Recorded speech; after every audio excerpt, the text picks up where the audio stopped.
Hey guys, it's Melissa. I'm sorry I don't look the best. I've been sick for a couple weeks and wasn't planning to film today and started filming and decided, heck, why not just film a bunch of stuff? So I'm sorry I don't look wonderful, but my subscribers are great, so I know you'll be kind about it. So my channel is called Creative Frugal Fun.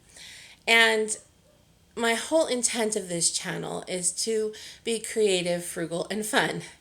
But sometimes there are things that come up that I think it's important to be real about. And so I'm going to do that today. And I don't know why I feel the need to share this story today, other than I got some information today that goes along with it. Um, but I just wanted to share a story with you. I don't know if somebody out there needs to hear it. Sometimes you do something and it can really help someone. So if you're not looking for something heavy, you may not want to stick around. I'd love you to stick around though, because it's a great story and it's a feel good story. So I hope that you will. So, as I've mentioned in some of my videos, my children have special needs. And they were diagnosed young enough that we were able to do early intervention services and do all that we could to try to help them. They have different special needs from each other, and so while some of the therapies they needed overlapped, they have different challenges now that they're older. And so that's been kind of a struggle, but that's a topic for another day. But I wanted to talk to you about my oldest child. Um, my oldest child has autism. And when she was in kindergarten, she was really struggling to be in the classroom. She was in a special classroom and she was sitting in the corner screaming and covering her ears and having a really hard time. And so at the end of the school year, you typically meet with the school, and because she was making a big change into an all day first grade program, we had a meeting with the school. And we had been trying to get the school to do a certain intervention with her. And of course, if you ask for something specific, you're probably not going to get it, especially if they don't like you. And I had been doing a lot of advocacy against them, and so they were not happy with me. So, of course, they weren't going to provide that intervention. Anyways, we go to this end of the school year meeting, and I want you to think, just think, when I tell you what they said to me. So I'm sitting in this meeting. I'm already having to hear about all of her struggles. And I'm sitting with a group of professionals that this is their career, this is their job. They've gone to school for this. I'm just a mom, right? At least that's what I've been told. And they said to me that I should not expect very much from my daughter. And that she could only handle being in a regular classroom up to 15 minutes a day. And that was all that they were going to let her do because they wanted her to have that experience. But I should not expect much from her in the future. Just think about those words.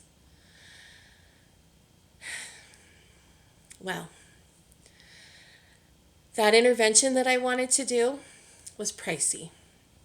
And thankfully, we had a wonderful speech therapist who offered us that intervention, told us that we could borrow it. It's an auditory intervention, and it's through music. It's called the Listening Program. I'll try to put a link down below. It's an amazing program. It changed my oldest daughter's life. But let me continue with the story. So we had an amazing speech therapist who had said we could borrow the program instead of having to buy it. So we did that over the summer, and we started to notice improvements with my daughter. She was tolerating things more, and she wasn't having as many meltdowns. And we went to a busy burger place just to see, and she didn't melt down. And you know, if you have a kid with autism that can't communicate very well, you're always on guard. And she did okay. And so we were just like, oh my gosh. So we kept doing it and doing the intervention. And of course, she kept improving and getting better. So the new school year starts and she's in first grade. And the school calls me about a week into the school year. And they say to me, Oh, we just wanted to let you know that she's doing really well. And we were wondering if we could increase the amount of time that she's in the regular classroom. No, I'm sorry, I'm not going to let you do that. Of course you can. So I said, sure, that's great. Well, they called several times because they would increase the amount of time that she was in the classroom and she could handle more. By the end of the first month of her first grade school year, she was mainstreamed full time, and she has never looked back. Now, that in itself is an amazing story. Amazing, right? But let me tell you a little bit about this girl. So, okay, she can handle being in the mainstream classroom full time. Remember, I was told not to expect much. Well, this girl is going to graduate high school this year. I'm sorry if I cry. This girl has received multiple academic awards. She has colleges contacting her, telling her that she can have a fast pass application to get into their school. This girl scored a 32 on her ACT. This girl has taken honors classes and now concurrent enrollment classes, which means she gets college credit, and she has maintained a 4.0 GPA. This girl speaks Chinese. She took 3 years of it in high school, one of the hardest languages to learn. This girl, we began hearing about her writing ability in about 2nd to 3rd grade. We were hearing she was writing on a high school level at that time. She's been an editor, I should say, for her high school newspaper. I think this is her 3rd year. This girl excels in math. And in 2nd grade, she brought home a note from her teacher that told me that the teacher had her teach the math lesson that day because it was a concept that the teacher didn't know how to explain, and my daughter did, and so she had my daughter teach her class the math lesson.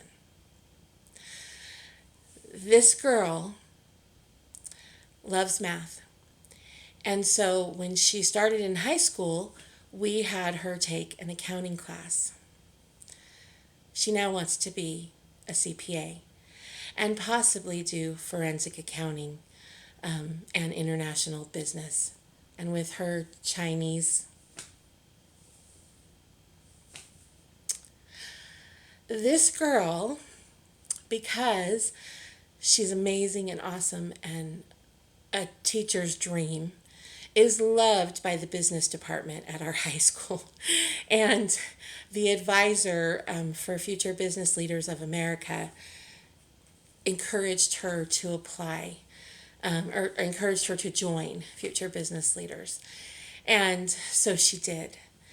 And she is a 2-time state champion for Future Business Leaders.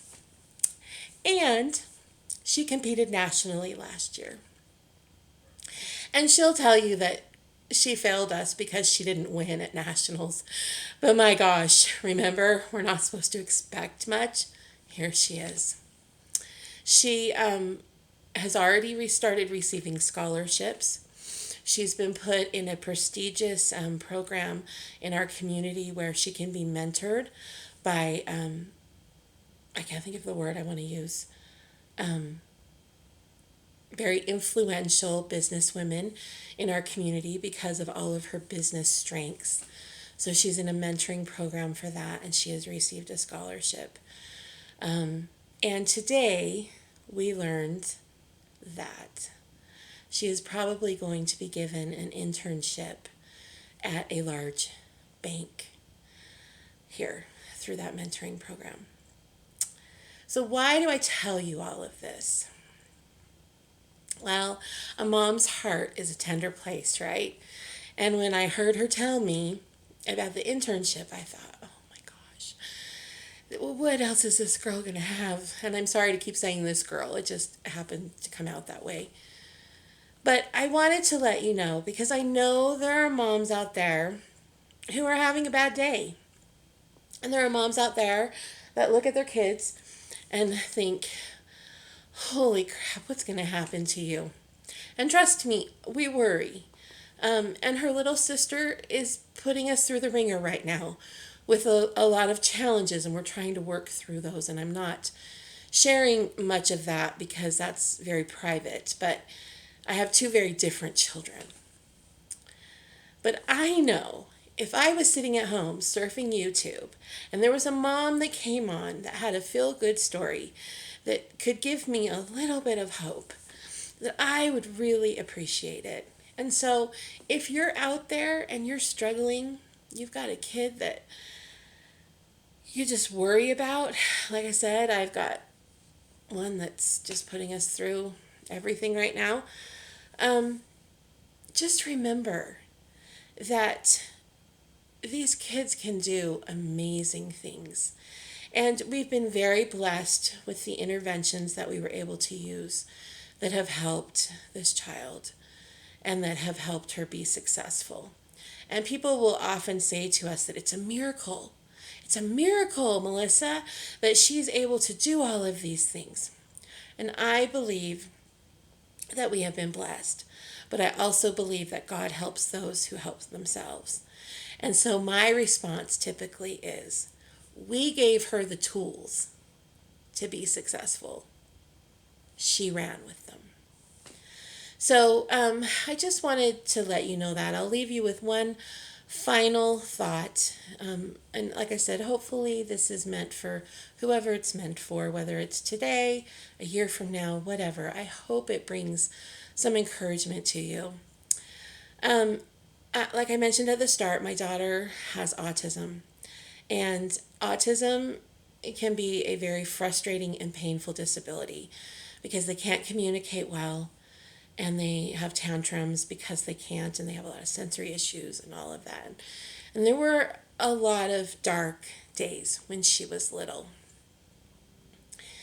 And I have a friend who has several children on the autism spectrum, but they were older and seemed they were in a different stage than my daughter at the time when she was little. And I would talk to that friend because she was one of the few people that I knew that probably understood. And so one day I was talking to her and I was just crying and telling her how hard it was and feeling sorry for myself. And she said to me, "It will get better." And I looked at her and just cried.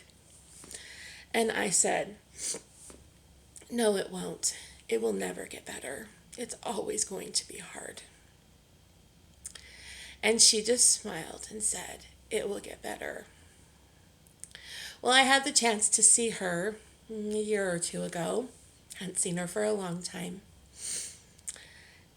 And I had the chance to tell her that it had gotten better and how grateful I was for those words that she implanted in my head, because there were some dark days, but it had gotten better.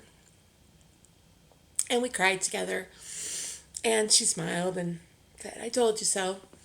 And so I would say to you, I don't know your circumstance. I don't know your challenges. I don't know how hard things are for you. I'm not trying to tell you that everything will be rosy and you'll have a child getting scholarships and internships and speaking Chinese. I'm not trying to say that. But what I am going to say is don't ever give up on your kids. And always, always, always celebrate the accomplishments. Celebrate what they're able to do. And take each day at a time.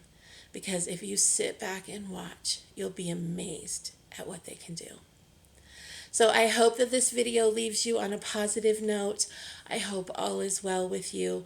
If you have a child with challenges and you want someone to talk to, feel free to leave me a comment down below. I have such a love for the disabled community and the people who take care of them. And so I would be happy to talk to you anytime. So thank you for watching. Hang in there. It can get better. And until next time, make it a great day. Thanks. Bye.